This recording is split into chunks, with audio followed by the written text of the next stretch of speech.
여러분 안녕하십니까. 사진통장 30회 방송을 시작을 하겠습니다. 일주일 동안 만수무강들 하셨습니까? 벌써 30회요. 30회. 라이터장님 반갑습니다. 네. 벌써 30회가 되었습니다. 붉은바다님 명불허전 유튜브가 갑입니다요. 네, 감사합니다. 그렇지. 오늘은 방송을 시작하기 전에 여러분들한테 양해의 말씀을 먼저 좀 구하고 시작을 할까 합니다. 먼저 결론부터 말씀을 드리면은 조금 더 들어오시면 할까? 지금 할까? 좀 더 들어오면 할까? 그러지 뭐 급한 것도 아닌데. 그럴까? 9시 한 15분? 그쯤 10분. 9시 15분쯤? 그때는 특별히 급한 일 아니면은 계실 거 아니야. 일단 오셨어. 아니야. 유튜브에서 보시는 분들이 많으니까 지금 하는 게 좋을 것 같아. 그럴까? 그리고 끝에 한 번 더 해드리고. 그럼 지금 네, 먼저 결론부터 말씀드리면은 일단 오늘 방송이 끝나고 나면 30회가 됩니다. 그래갖고 저희가 다음 주, 그 다음 주 6월 6일, 6일은 휴일이라 그렇고. 6월 6일까지 어. 3주 정도 방송을 못할 것 같습니다. 쉬어가야 될 것 같고요. 이유는 일단은 이제 저 같은 경우는 이제 프로젝트가 좀 몇 개 걸려 있는 게 있어 갖고 기획하고 지방을 좀 계속 왔다 갔다 해 갖고 시간을 좀 맞추기가 좀 힘들 것 같고요.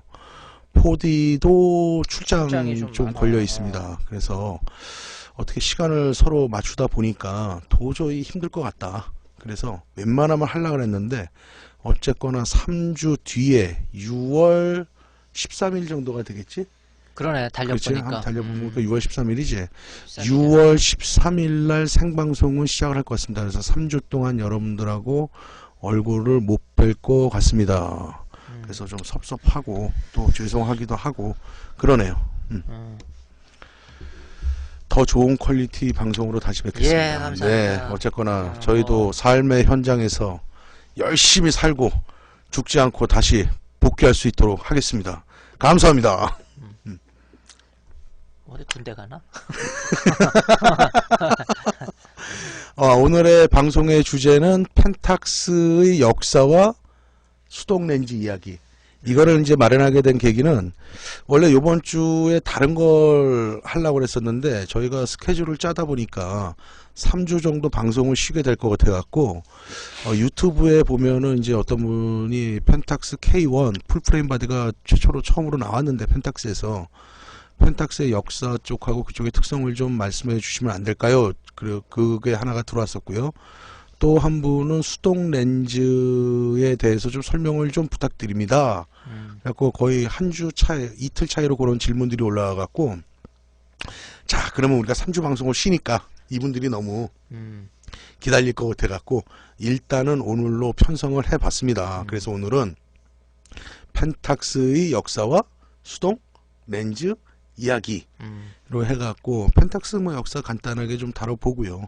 그 다음에 수동 렌즈라고 그래서 뭐 특별한 게 뭐 있을까 또는 뭐 더 좋을까 나쁠까 이런 얘기보다는 이제 감성적인 측면 또 수동 렌즈를 좀 어떻게 사용해야 될까. 붉은 수동, 바다님 그러네. 저 펜타스 수동 렌즈 쓰시잖아. 그렇지. 네. 이종교배를 해갖고 쓰시고 계시지. 참 붉은 바다님이 우리 카페에 이종교배에 관해서 글을 2가지를 써주셨는데 또 3탄도 쓰신다 그러거든. 그래서 요즘 글 올려주시는 거 잘 보고 있고요.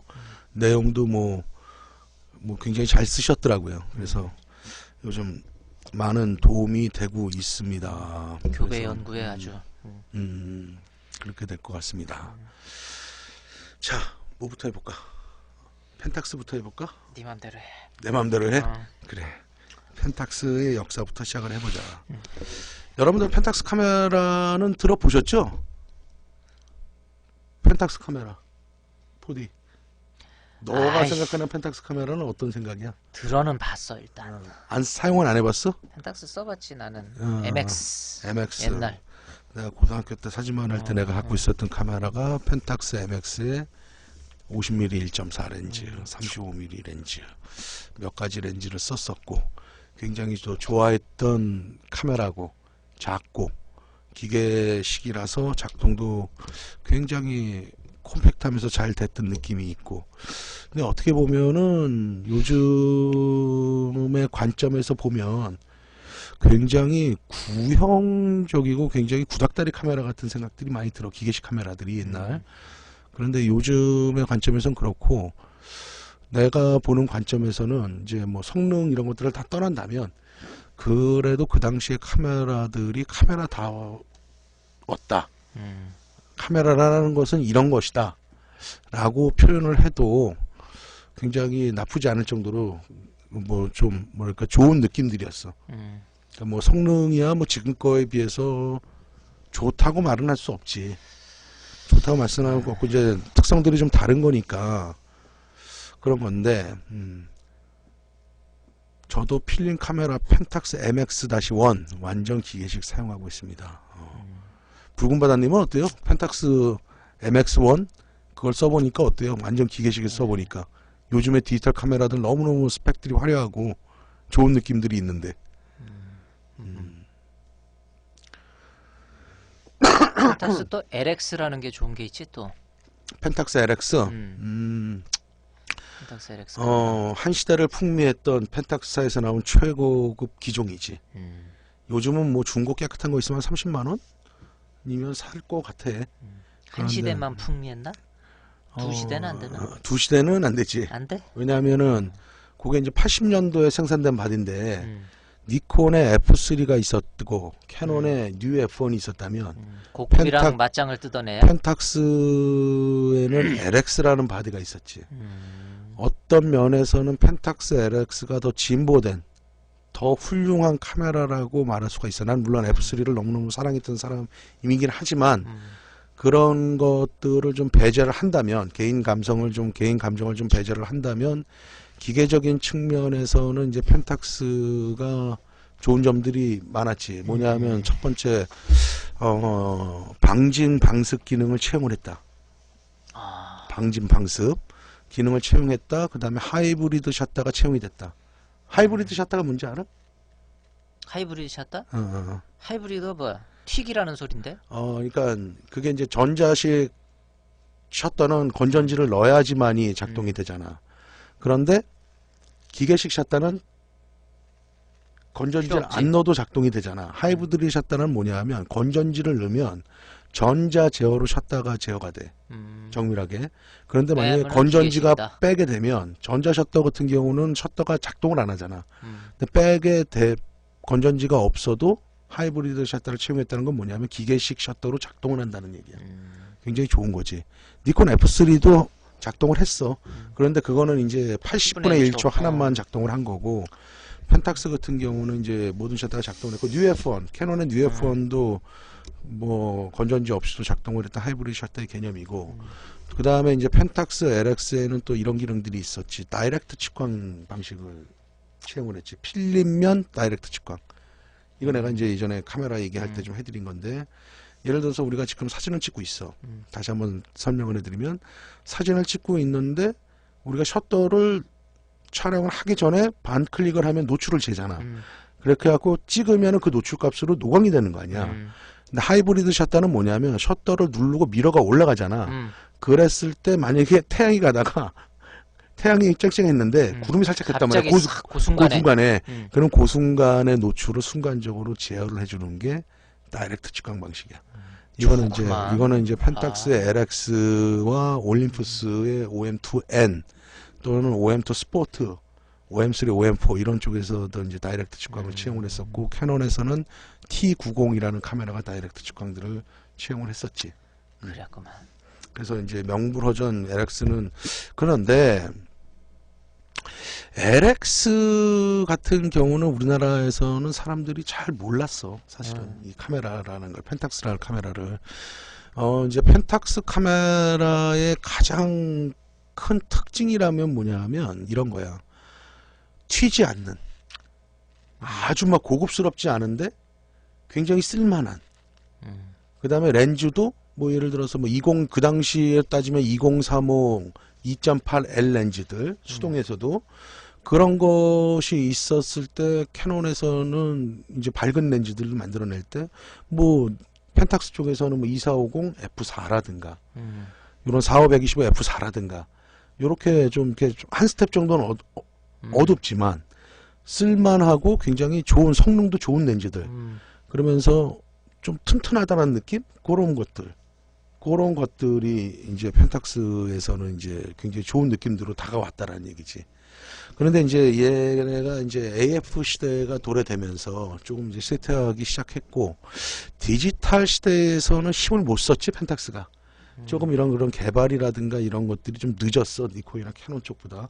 가장 캐논이 발빠르게 앞서 나갔었고, 그런 부분들이 있었다가, 그래서 결국은 2007년도인가? 호야가 먹어버렸지, 펜탁스를. 호야 그 필터 만드는 애들? 물론 필터만 만들진 않는데, 아니 어쨌거나 렌즈 뚜껑 쓰는 애들이 카메라사를 먹어버렸어? 어. 호야가 펜탁스사를 합병을 했어. 그래서 지금은 펜탁스가 호야 그룹 안에 있는 회사야.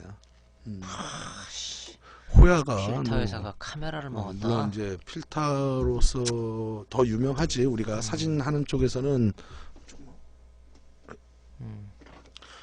필터가로서만 유명하긴 한데, 호야가 내가 누누이 말을 하지만은 전 세계 원석 퍼스트 메이커야. 생산량. 그 다음에 뭐 품질도 뭐 독일의 쇼트그라스라는 회사가 있긴 하지만 일본에서는 원석을 만들지 않는다 그러면은 대체적으로 호야 알맹이들을 갖다가 가공해서 쓴다. 그렇게 보면 돼. 그러니까 원천적인 돌멩이를 잘 만드니까 튼튼하구만 회사가.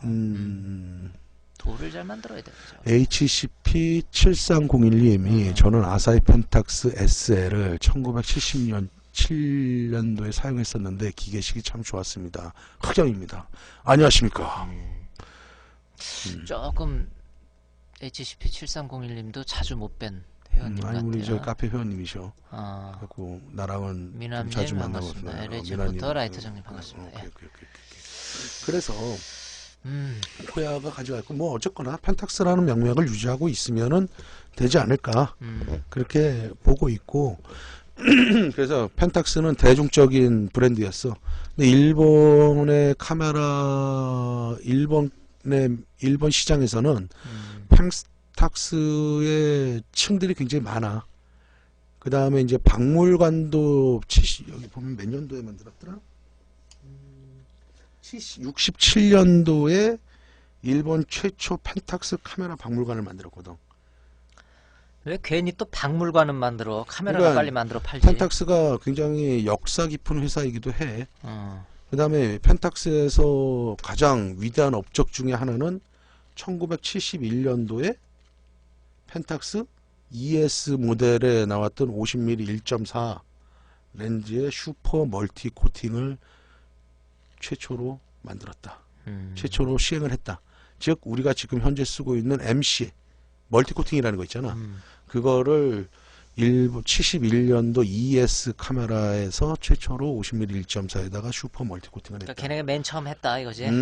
그렇게 MC를. 해갖고 이 멀티 코팅을 하고 실용화를 해갖고 발매를 함으로써 그 시대 일대 센세이션을 일으키게 되거든. 왜냐하면 멀티 코팅이 되는 거 하고 모노 코팅으로 하는 거 하고는 렌즈 설계를 할 때 제약에서 완전히 자유로워지는 거야.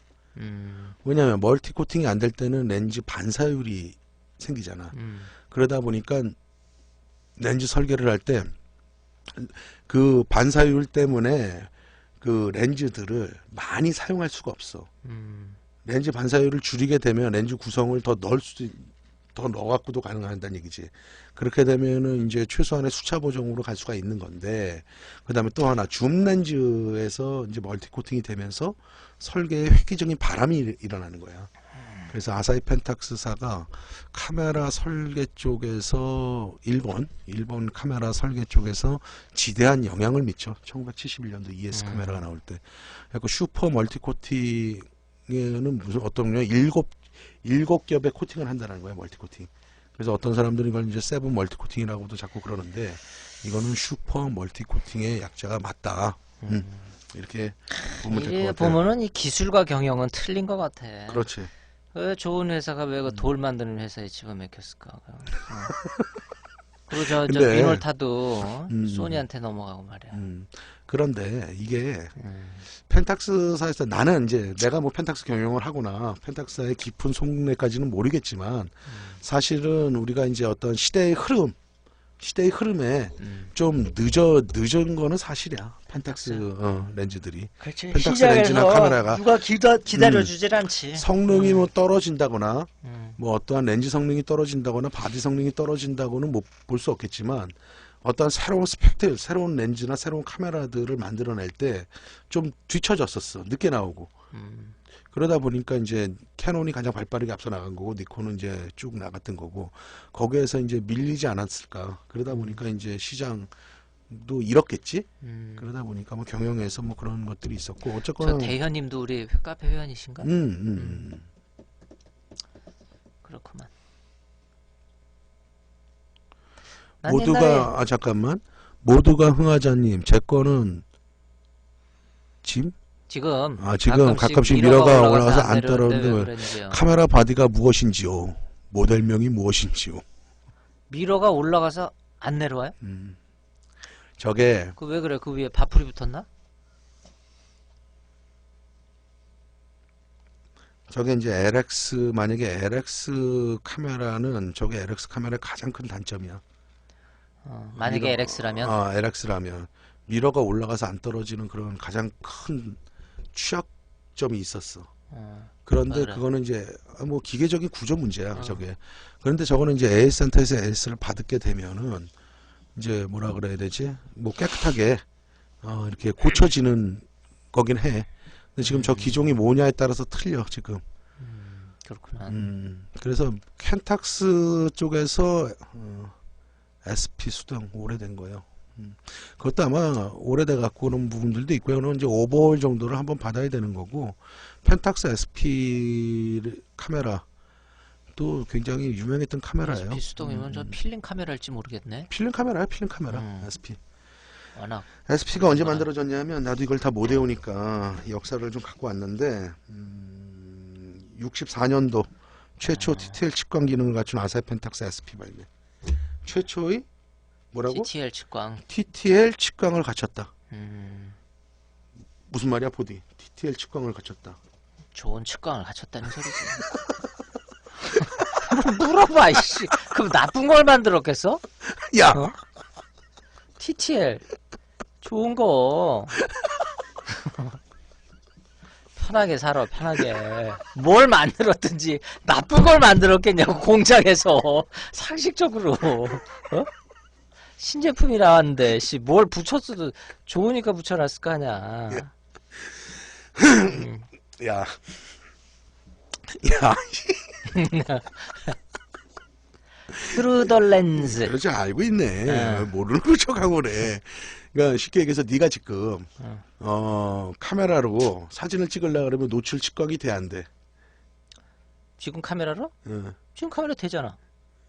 노출 측광이 되지. 어. 그걸 최초로 어. 만든 게 1964년도에. 그러니까 좋은 거, 이씨. 그러니까 TTL 뚜루더 렌즈를 통해서 들어온 어. 빛을 측광을 하는 노출계를 내장을 했다라는 따로 거야, 노출계 가지고 이러지 그렇지, 않아도 그냥 그렇지. 탁 대면 한 방에 그렇지. 오게끔. 그거를 저기 뭐야 1964년도지 맞지? 네, 글자. 64야. 최초 TTL 측광 기능 같이 아사히 펜탁스 SP를 발매했다.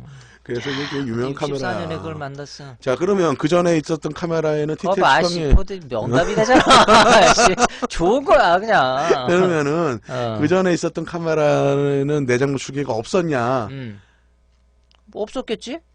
있었어? 없었지. 그러니까. 그렇게 해갖고 SLR에 어. 그렇게 해갖고 이제 이게 여기에 측광이 됐다. 그래서 굉장히 유명한 거고 그래서 이게 보면은 내가 몇 가지만 중요한 것만 먼저 좀 읽어볼게. 그래서 이게 설립은 아사히 광학공업 합작회사 설립이 1919년도에 얘네 역사가 1919년. 그 다음에 그거 하냐? 1919년 3월 1일? 뭐야?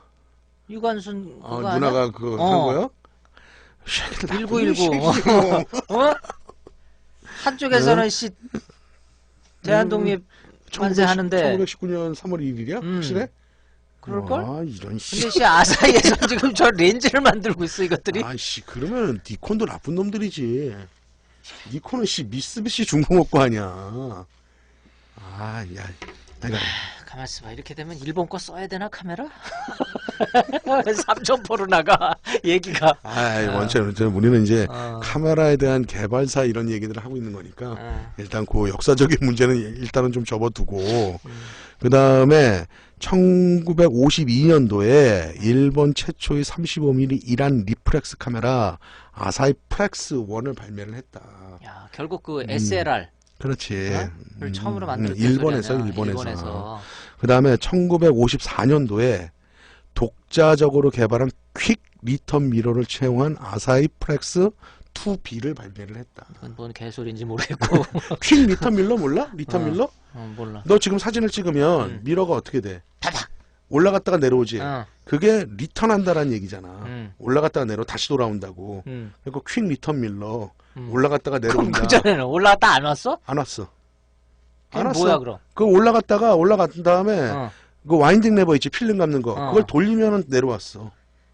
그랬구나. 어.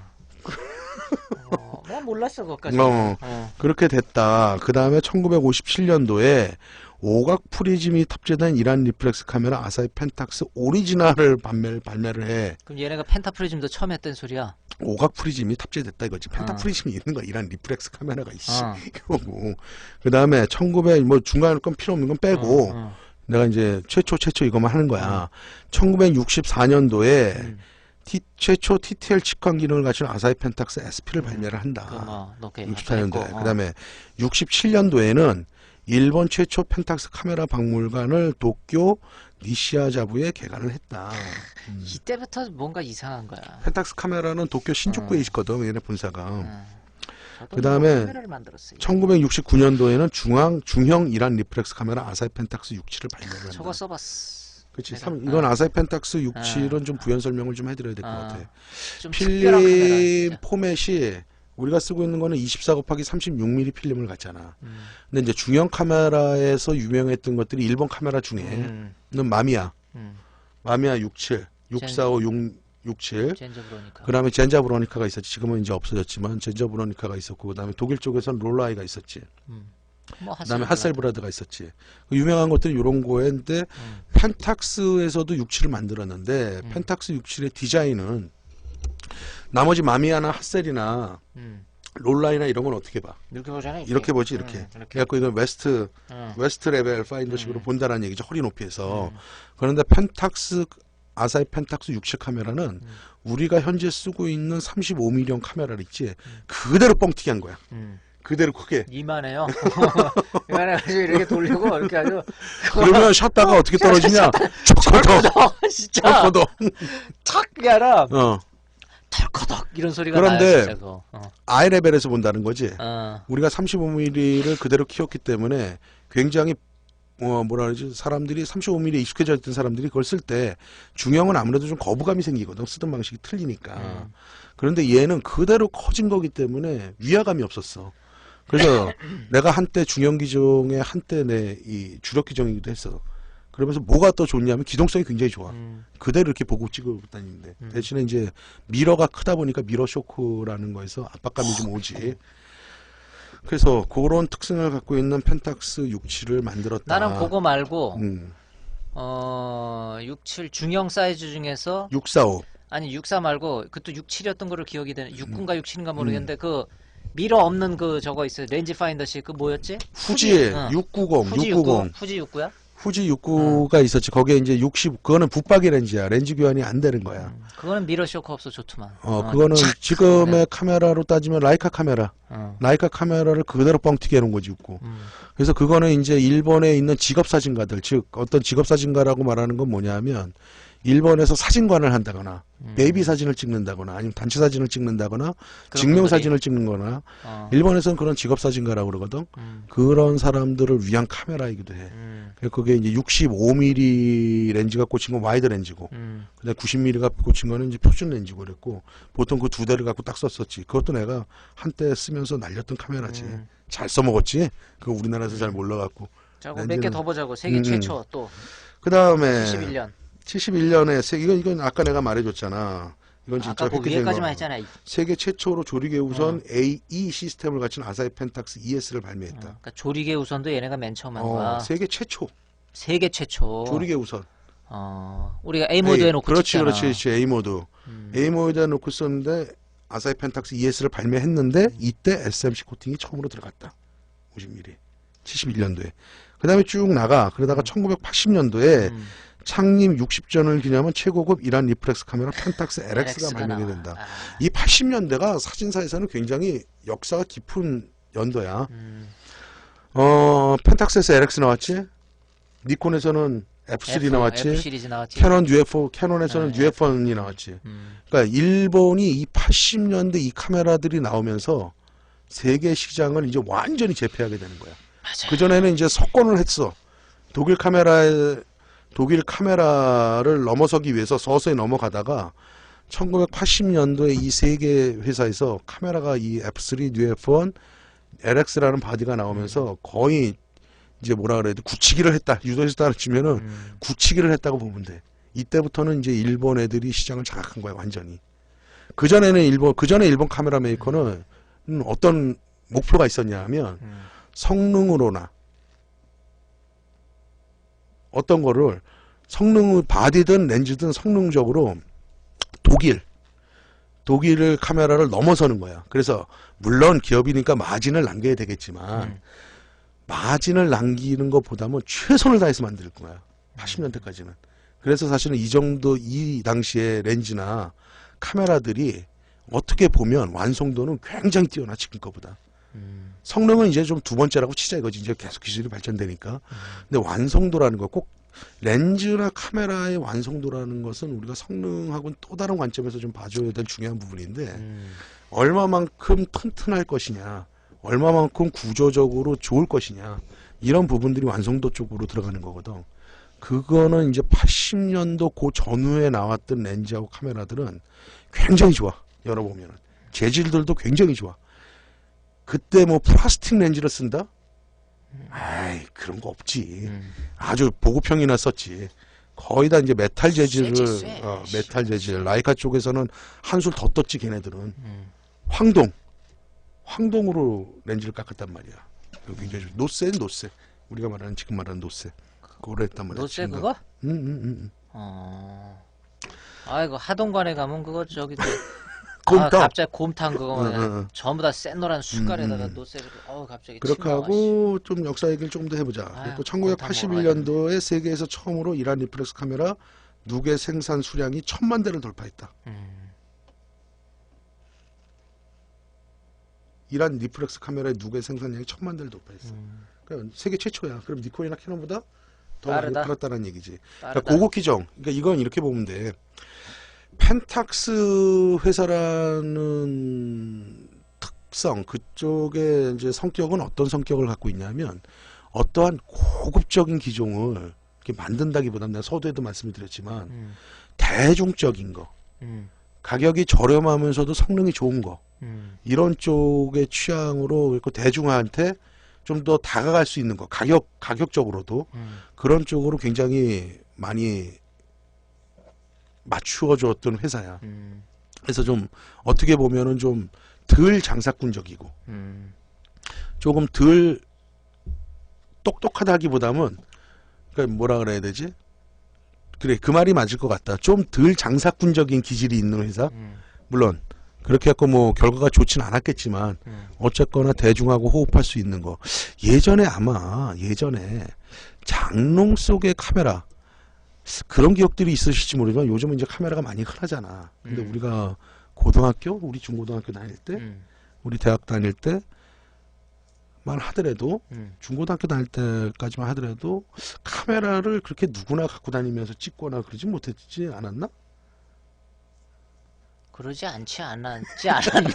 아이씨, 뭔 소리? 러브 JK98님 반갑습니다. 그렇게 쉽게 카메라를 들고 찍진 못했을 거야. 비싸기도 했었고, 근데 고가였지. 그 당시에 이제 생활 수준에 비하면. 그렇지. 그래서 이제 뭐 아버지가 카메라를 사면 장롱 속에다 고이 보관해 두고, 그게 이제 곰팡이가 쓸기도 하고, 그러다가 우연찮게 요즘이든 이제 그러다가 옛 추억을 생각하면서 장롱 속에 있는 카메라를 좀 꺼내볼까? 그러면은 대체적으로 펜탁스야. 펜탁스거나 캐논, QL 시리즈들 거리견도식 카메라. 그거나 뭐 펜탁스 ME 슈퍼, MX 정도 그런 카메라들 또는 뭐 올림푸스 팬 이런 카메라들이 아마 그 장롱에서 나오지 않았을까 그런 우리는 향수가 장롱이 있어. 없어. 씨. 장롱이 있어야 뭐가 그다 나오는 그때 뭐 이제 니콘을 갖고 있었다 그러면은 이제 좀 사는 집안이야. 그건 진짜. 그래서 뭐 니콘이 성능이 펜탁스보다 더 좋아서 사는 집안이 아니라 더 비쌌다라는 얘기지. 그래서 그런 펜탁스 카메라는 좀 그런 향수가 좀 남아 있어. 자, 서두가 자. 서론이 좀 길었고 그뭐 하나 넘어갔자 세계 최초 또 있잖아. 뭐가 또 있어? TTL 뭐 했잖아. 했어 하지 마 그럼. TTL 오토포커스. 아, 이거 안 했구나.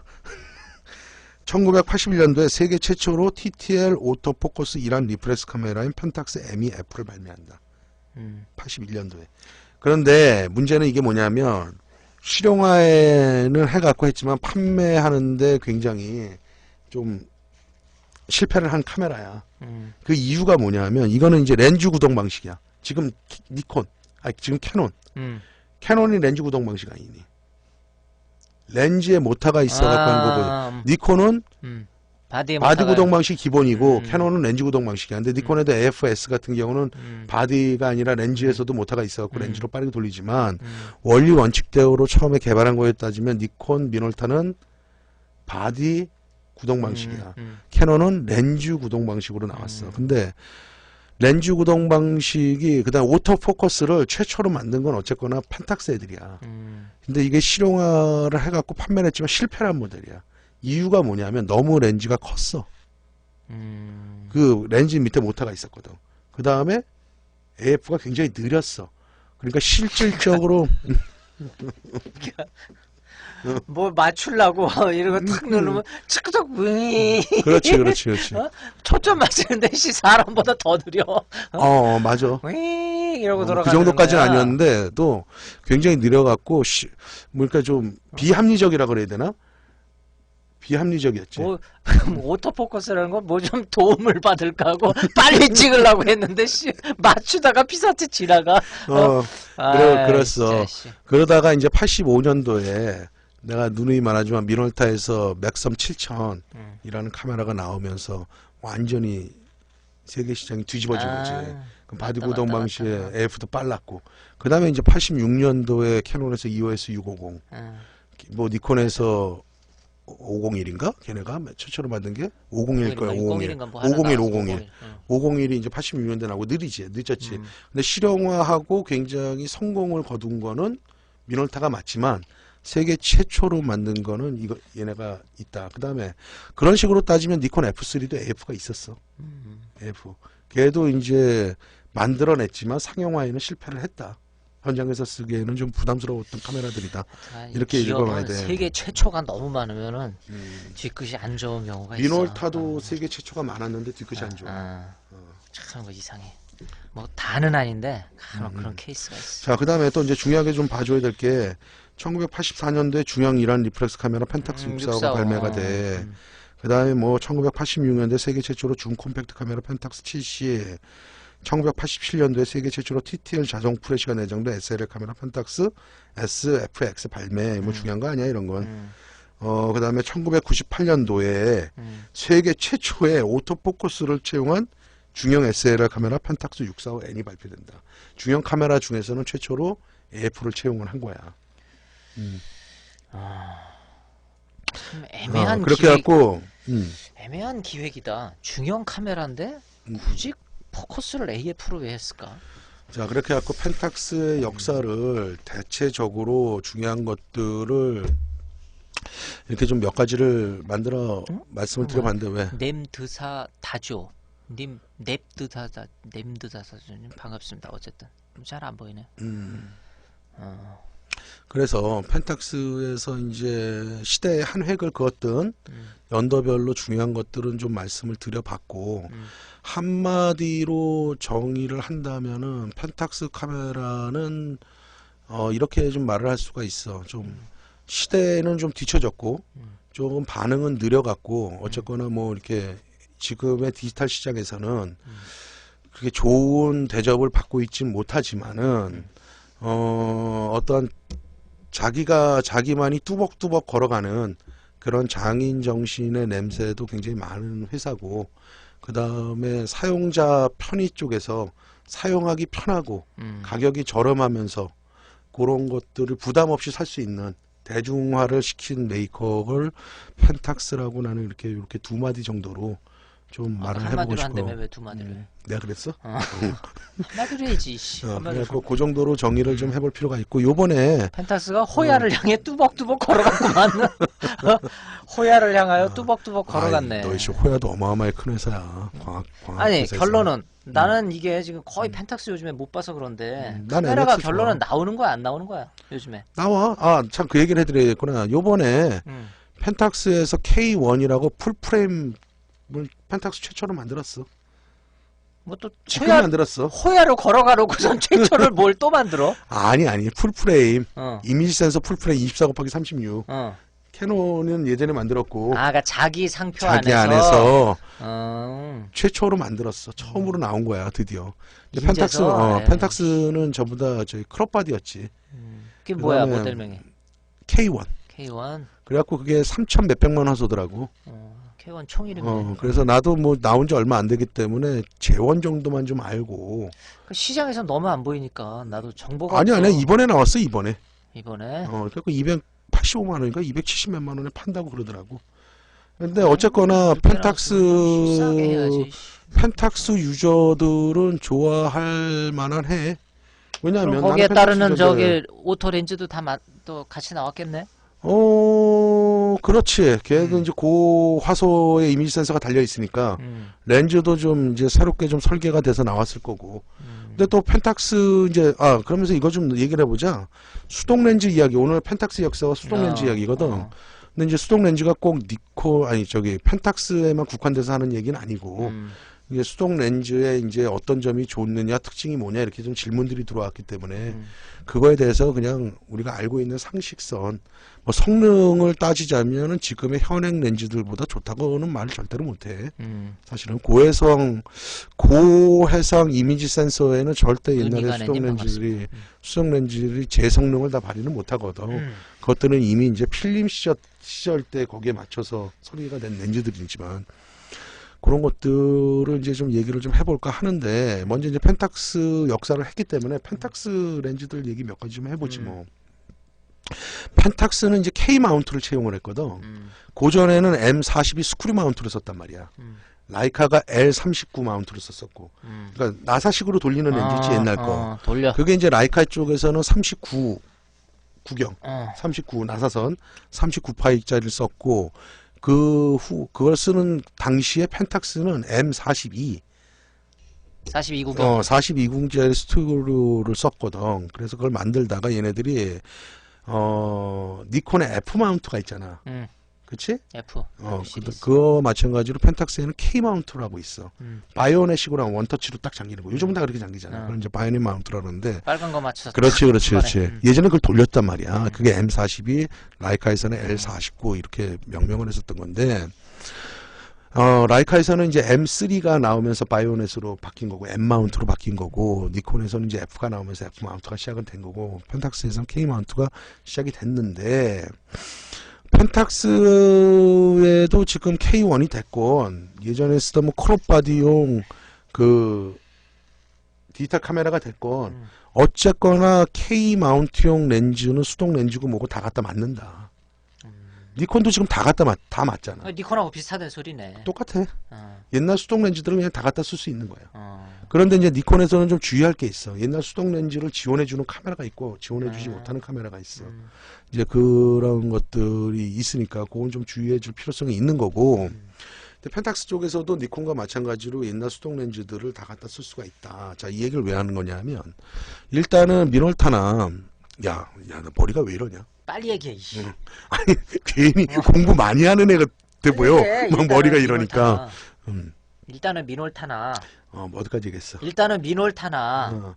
캐논이나 이 메이커에서는 예전에 수동 렌즈, 캐논에서는 FT 렌즈, 미놀타에서는 MD나 또는 W 로코로 렌즈 요런 유명했던 렌즈들을 갖다가 쓰고 싶어도 못 쓰잖아. 마운트를 이종 교배를 하지 않는 이상은. 그런데 펜탁스라든가 니콘은 어쨌거나 자기가 쓰고 싶으면 예전에 쓰던 올드 렌즈들을 다 갖다 쓸 수가 있다는 얘기야. 이게 굉장히 큰 매력이라는 거야. 성능을 떠나서. 나도 좋아 그거. 너도 그거 좋지. 나는 나는 렌즈 그거는 무지 그냥 좋아. 끼면 되잖아 그냥. 그렇지. 그렇게 해갖고 쓸 수 있다라는 것은 굉장히 장점 중에 장점이지 않을까 봐. 자, 그렇다면 수동 렌즈가 요즘에 나오는 AF 렌즈, 그러니까 수동 렌즈하고 상반되는 개념은 AF 렌즈라는 거야. 오토포커스 렌즈냐, 매뉴얼 렌즈냐. 무슨 어떤 차이점이 있느냐라는 거지. 차이점이 뭐가 있을까? 오토는 자동으로 돌아가는 거고 매뉴얼을 사람이 돌려야 되는 거고. 자, 그러면은 성능을 좀 빼놓자 이거지. 자, 그러면 사진을 찍었어. 그러면 AF로 초점을 맞춰서 찍는 거 하고 사람이 수동으로 맞춰서 찍는 거 하고 뭐 초점을 맞추는 거에 문제가 있을까? 찍히는 건 똑같은 거 아니야. 그런데 왜 너 수동 렌즈를 카메라에다가 꽂아서 쓰고 싶어 하는 거야? 그 이유가 있을 거 아니야. 나도 그렇고. 나?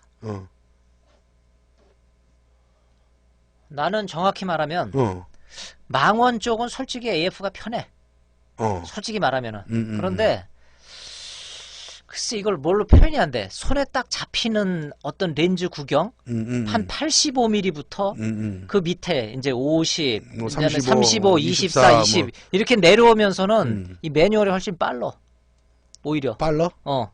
포커스 맞추기에. 그리고 이게 샥샥 이게 돌아가. 음. 근데 망원은 이제 조금 버겁긴 해. 솔직히 말해서. 이렇게 그걸 수동으로 심도가 한다는 얕기 거는. 때문에 그래. 뭐 일단 그런 건데 특히 광각 같은 건 나는 이 수동이 좋아 훨씬. 성능을 좀 떠나서 얘기를 해보자는 거지. 나는 그거를 어디서 찾냐면 좀 멋스러움에서 좀 찾고 싶은 거야. 멋스러움. 예를 들어서 우리 니콘 DF 카메라 좋아하잖아. DF에 옛날에 그 허옇게 뒤집어진 해바라기 렌즈들이 꽂혀 있다고 한번 생각을 해봐. 그러니까 이거는 사진을 찍는 거에 찍을 때 사진이 잘 나오고 안 나오고의 문제도 있지만은 그 다른 문제들도 있는 거죠. 사진을 내가 찍고 있다라는 그런 즐거움들이 있는 거거든. 그런 거에서는 AF 렌즈들이 수동 렌즈의 맛을 쫓아올 수가 없어. 또 하나. 네가 아까 이제 초점 얘기를 해줬잖아. AF 렌즈로 초점을 맞추면 그게 정확할 거라고 생각을 해? 몰라 뭐 생각은 안 해. 물론 정렬이 모든 것들이 0점이 잘 잡혀 있다면은 정확해. 정확한데 AF 렌즈에는 프로그래머가 돼 있는 거야. 예를 들어서 저기서 내가 초점을 맞췄다. 그럼 1m에 맞춰라고 딱 프로그램이 돼 있어. 근데 거기에서 오차라는 것들이 항상 존재를 하거든. 기계가 맞춘다라는 것은. 무슨 얘기인지 알지? 그래서 허용 오차라는 게 있어. 그래서 한번 자세히 한번 봐봐. 무한대 초점을 맞출 때 AF로 맞추지 말고 MF로 맞춘다 그러고 AF 렌즈를 MF로 놓고 손으로 한번 돌려봐봐. 그래서 쉽게 얘기해서 무한대를 봤을 때 무한대가 맞으면 MF로 맞추더라도 수동 AF 렌즈를 파란불이든 빨간불이 초점이 맞으면 들어왔다고 들어오지. 그런데 거기서 좌나 우측으로 조금씩 돌려봐봐. 그래도 그 불은 꺼지지 않고 들어와 있다라는 거야. 그게 그 AF 렌즈의 허용 오차라는 얘기지. 무슨 얘기인지 알지? 자, 이거는 이제 뭐 그렇게 우리가 크게 신경 쓸 필요는 없는 거야. 자, 그런데 내가 이 얘기를 하고 싶은 거는 뭐냐 하면은 무슨 얘기를 하고 싶은 거냐 하면 내가 항상 이런 말투로 잘하는데 자기 눈을 믿어라.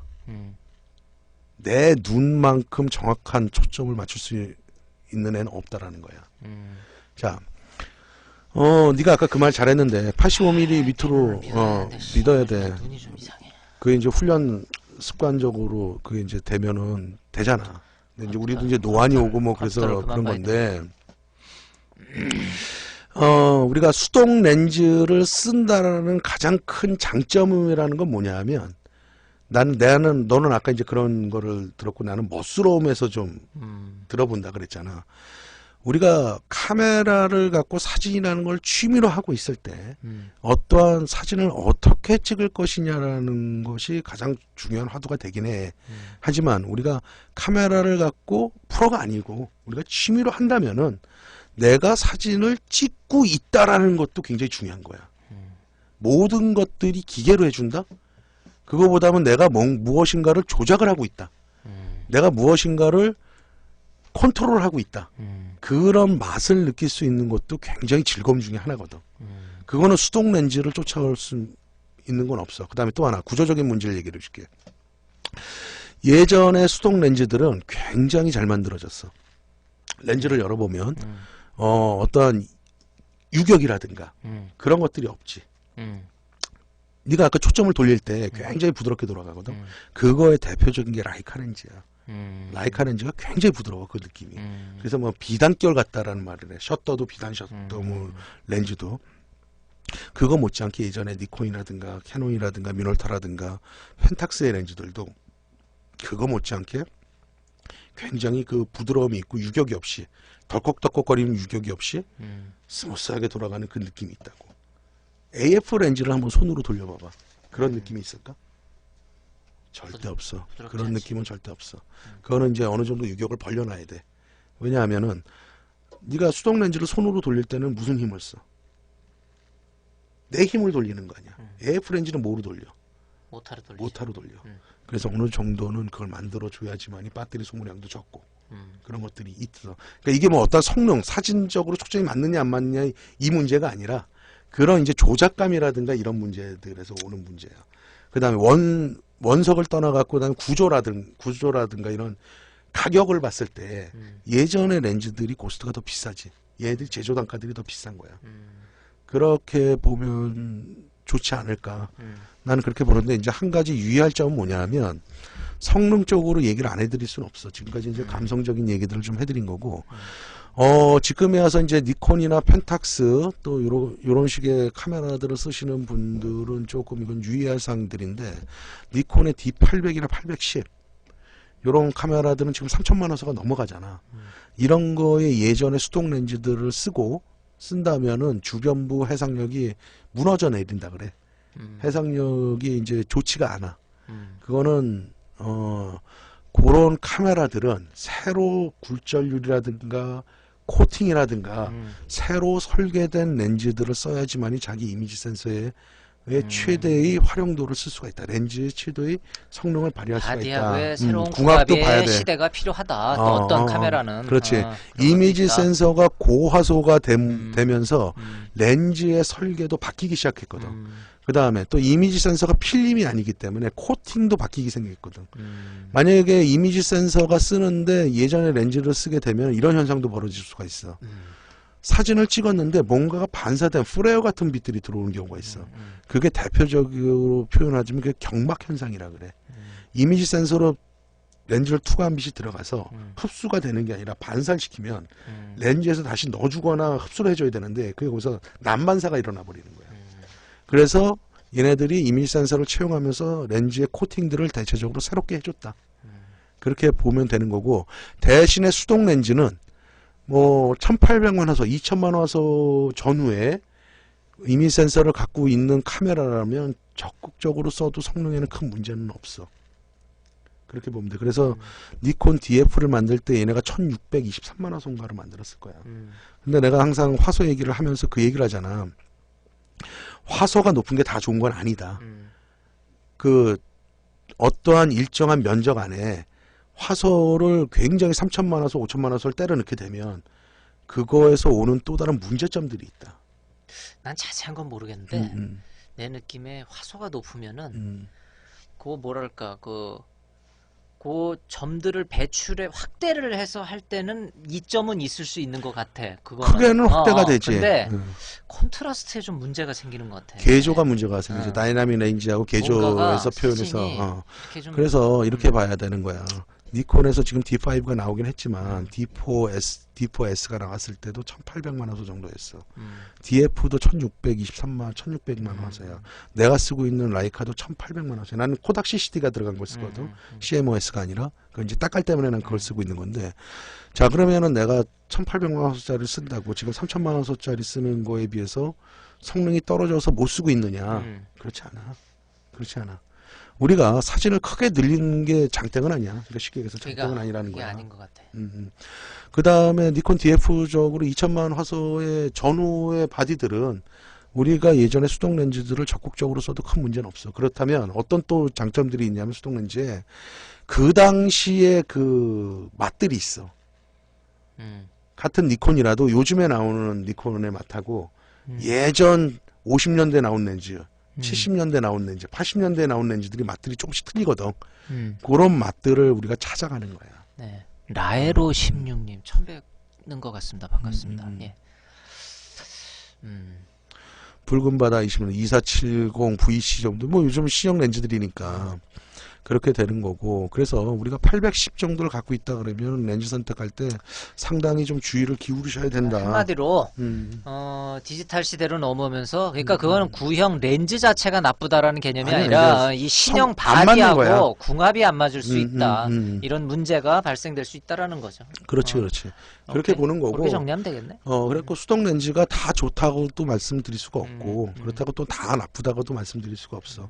뭐 붉은 바다 21님 같은 경우는 이종 교배를 함으로써 그런 렌즈들을 재미삼아 이렇게 쓰는 거잖아요. 그러니까 이종 교배 그 자체를 즐기는 거거든.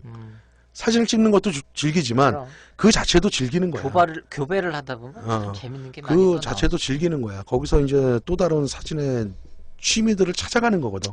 그런 것도 좋은 것 같아. 나 옛날에 니콘 바디에 핫셀 렌즈 쓰는 사람 한 번 딱 봤지 옛날에. 니콘 렌즈에 핫셀 렌즈. 니콘 바디에 핫셀 렌즈. 아다탈 꽂아갖고. 뭐 하는 짓거리인지 모르겠는데 좌우지간.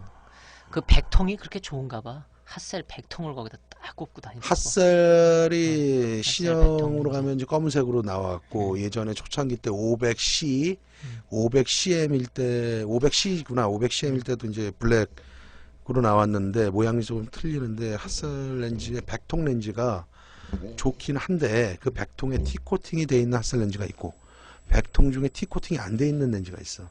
가장 좋았던 느낌으로 사람들이, 근데 그게 성능적으로 뭐 하긴 전설은 사람들이 만드는 거거든. 백통에 T코팅이 돼 있는 렌즈가 좋다 그래. 근데 그거는 아마 여기서 기인됐을 거야. T코팅을 실용화 되면서 렌즈가 확 좋아졌거든. 그 다음에 나온 렌즈도 기본적으로 T코팅이 돼 있었거든. 그러니까 그런 맛을 처음으로 딱 보면서 눈이 확 띄어진 거겠지. 그게 뭐 어떤 원석이 뭐 더 좋다, 뭐 이렇게는 말하기는 쉽지 않을 것 같아. 그런데 이제 가만히들 봐봐. 예전에 오래된 수동 렌즈들을 이렇게 보면은 렌즈 알맹이 원석들이 굉장히 맑아. 특히 칼 자이스 렌즈들은 예전에 만들었던 것들이 원석이 굉장히 옷끝처럼 맑아. 그러니까 맑다라는 것은 일단은 굉장히 사진들이 뭐 맑다라는 거야. 진짜 잘 나와. 흑백을 찍으면은 콘트라스트도 좋고 해상력 저기 샤프니스도 좋고. 저번 주 저기 우리 출산 나왔던 어떤 회원님 DF의 그 칼자이스 렌즈 테스트 해봤더니 죽이더라고. 그 렌즈 좋은 거야. 완전히. 그래 요즘은 이제 칼자이스 뭐 니콘에 만든 건 ZF, 뭐 저기 캐논에 만든 건 ZE, 뭐 라이카에 만든 건 ZM 마운트로 칼자이스가 만드는데, 물론 요즘은 일본은 코시나사에서 생산을 해. 독일에서는 이제 그쪽 35mm 쪽은 생산을 안 하는 걸로 알고 있는데, 그래도 자이스 애들이 검수를 하고 또 고급 렌즈고 사실 써보면은 좋은 건 있어. 그 다음에 일단은 만든 매무새들이 굉장히 묵직하고 좋아. 그런 이제 감들, 그런 것들을 좀 써봤으면 좋을 것 같고. 그 다음에 이제 수동 렌즈들도 렌즈 메이커마다, 회사마다 이제 특성들이 있고, 오늘 펜탁스 얘기를 했으니까 하나 더 해드려야 되겠다. 펜탁스의 마운트가 K 마운트라 그랬잖아. 그리고 리코 카메라 있었어. 그것도 같이 K 마운트로 써. 회사는 다르지만 마운트로 통일을 했어. 그래서 맞겠네. 같이 맞아. 그래서 그런 호환성들이 있으니까 그런 거 렌즈들 사실 얼마 안 해. 리코 뭐 표준 50mm 이런 거 써봐야 5만 원 미만으로 사는 거야. 펜탁스 뭐 타쿠마든 SMC 펜탁스든 그런 거 50mm 있어봐야 뭐 얼마해. 그거 7, 8만 원이면 산다고 난 보거든. 그런 거 갖다가 쓰면은 굉장히 독특한 맛들도 있고 재미도 있어. 그 다음에 내가 붉은 바다님이 어떤 렌즈 좋아요 그때 물어봤는데, 내가 먼저 얘기 줬나 했을 때 펜탁스에서 나왔던 50mm f4 마이크로 렌즈가 있어. 매크로 렌즈. 그 렌즈가 밝기가 보통은 50mm 같으면 2.8이잖아. 근데 그 렌즈는 f4야. 밝기는 어둡지만 그게 굉장히 좋은 렌즈야. 내가 그랬잖아. 그 마미야에다가 645, 마미야 645 포맷 아니야. 거기다 그 50mm f4를 걸어서 썼다니까. 그만큼 이미지 서클도 넓고 굉장히 좋았던 느낌들이 들어. 그래서 이제 그런 문제들. 그 다음에 뭐 니콘 쪽에서 좀 몇 가지 렌즈들을 보면은 105mm 매크로 렌즈 말고 예전에 수동 렌즈 중에 105mm 2.5 렌즈가 있어. 2.5. 이거는 명불허전이야. 그 렌즈는 명불허전이란 말이 뭐 맞는 이럴 때 쓰는 말 맞지? 좋다. 좋다 이거지. TTL이다 이거야. TTL. 105mm 2.5 렌즈 밝기가 2.5야. 1.8도 있었지만 그거보다는 105mm 2.5 렌즈 같은 경우는 굉장히 좋아. 그 다음에 뭐 24mm 2.8 같은 경우 좋고, 그 다음에 뭐 50mm의 f2 렌즈들이 있거든. 그런 거 아마 7, 8만 원 정도 살 거야. f 둘짜리는 굉장히 좀 부드럽지만은 부드러우면서 일본에서 이제 어떤 그런 1.4가 고급형 렌즈이긴 하지만 그 둘짜리 수동 렌즈는 지금 거치는 1.8 뭐 이런 식으로 뭐 허접하게 만들지 않았어. 그건 제대로 만들었는데도 불구하고 좋아. 이제 부드러운 맛이 있으면서 그게 부드럽게 구면 수차가 많이 봤을 때 부드러운 게 아니라 렌즈 자체가 부드러운 맛이 있으면서도 쨍한 느낌들이 오거든. 그런 렌즈들은 굉장히 좋은 렌즈고, 그 다음에 이제 주의해야 될 게 뭐냐면 이런 거야. 예전에 해바라기 렌즈 중에 이렇게 코팅이 노랗게 보이는 것들이 있어. 그게 사람들이 뭐 이때는 뭐 호박 코팅이다 이런 얘기들을 하는데 그게 아니야. 그거는 그 당시에 그 렌즈가 발매될 당시에 전 세계적으로 어떤 라듐이라는 방사능 원소라 그러대? 방사능의 그런 원석을 좀 썼어. 그래서 그거의 특징이 뭐냐면 시간이 어느 정도 지나면 노랗게 변해. 그럼 뭐야? 방사능 피폭된 렌즈야 그거? 그래서 그게 일본에서도 사진 이런 가지고서도 말들이 많았던 거야. 나듐이란 재질을 썼던 거. 근데 그거를 쓸 수밖에 없었던 건 뭐냐면 그게 굉장히 굴절률이 굉장히 좋아.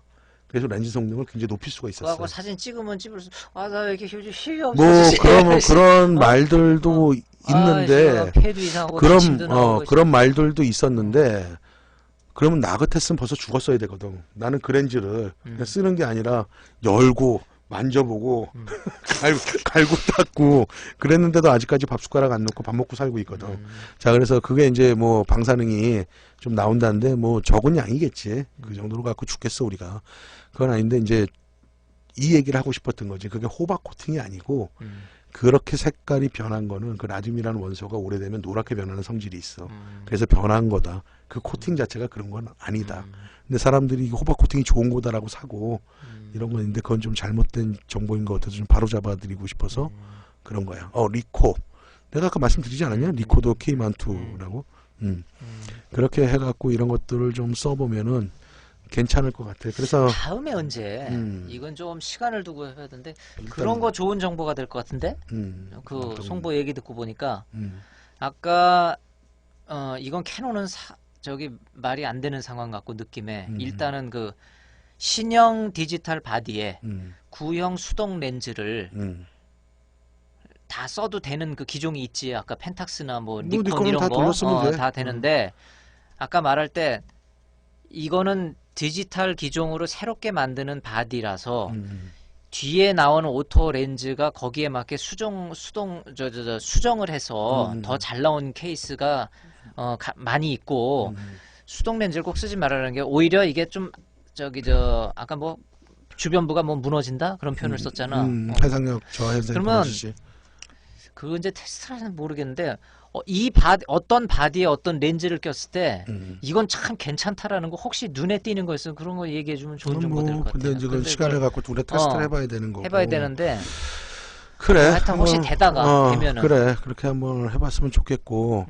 어쨌거나 이제 수동 렌즈 이야기를 좀 하다 보니까 두서없이 말을 하게 됐는데 나는 이제 성능을 좀 떠나서 수동 렌즈를 쓴다라는 것은 옛날에 추억들도 좀 갖고 올 수 있는 것도 있고, 그래갖고 나는 한마디로 정의하면 난 좀 멋스러움이라고 보고, 또 하나 거기다가 이제 성능적으로 좀 추가를 한다 그러면 지금의 렌즈보다 좋다고 말할 수는 없지만 그 각각의 예전에 갖고 있는 수동 렌즈들만의 맛이 있거든. 그런 맛을 좀 찾아가는 여행에도 좋은 결과가 있지 않을까 난 그렇게 봐. 그렇게 하다가 무조건 배척할 필요는 없는 거고, 쓸 수 있다면은 적극적으로 쓰는데, 대신에 그 독특한 맛이라든가, 그런 특성들을 좀 알고 쓰면 더 좋겠지. 그러지. 그런 부분들이 있을 것 같아. 붉은 바다님 오늘 방송 마지막에 3주, 그럼 다시 한번 말씀드릴게요. 늦게 들어오신 분들을 위해서 양해의 말씀을 다시 한번 좀 구하겠습니다. 저희가 오늘 30회 방송을 하고요. 3주 정도까지 방송을 좀 진행을 못할 것 같습니다.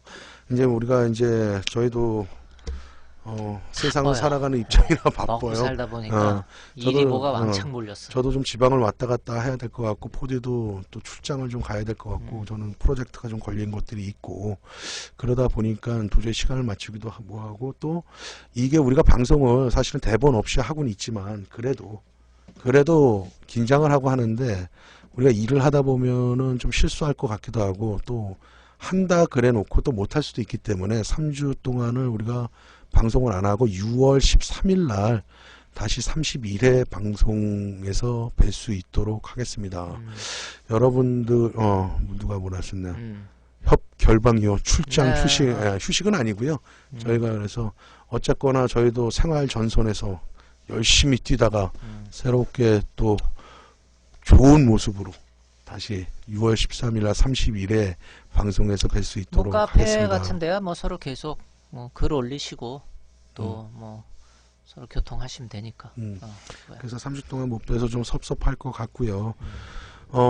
그 다음에 이제 오늘 말을 좀 정리를 해보면, 펜탁스의 역사와 수송렌즈 이야기를 어떻게 보면 수박 겉핥기 식으로 간단하게 좀 넘겨서 좀 부족한 감이 없지 않아 있지만, 그래도 이제 큰 줄기들은 대략 얘기를 한 것 같습니다. 그래서 또 3주 동안 못 뵀지만은 잘들 지내시고요. 또 건강하게 생활들 하시길 바라겠습니다, 여러분. 요번에는 좀 멀리 떨어져, 좀 긴 기간 동안 좀 떨어져 있습니다. 예. 여러분 보고 싶을 것 같습니다. 예, 그렇습니다. 네, 건강 건강하게 조심하시고요. 네, 건강하게 잘 사진 많이 지내시고 찍으십시오. 6월 13일 날 31회 방송에서 뵐 수 있도록 하겠습니다. 네. 고맙습니다. 예, 포디였습니다.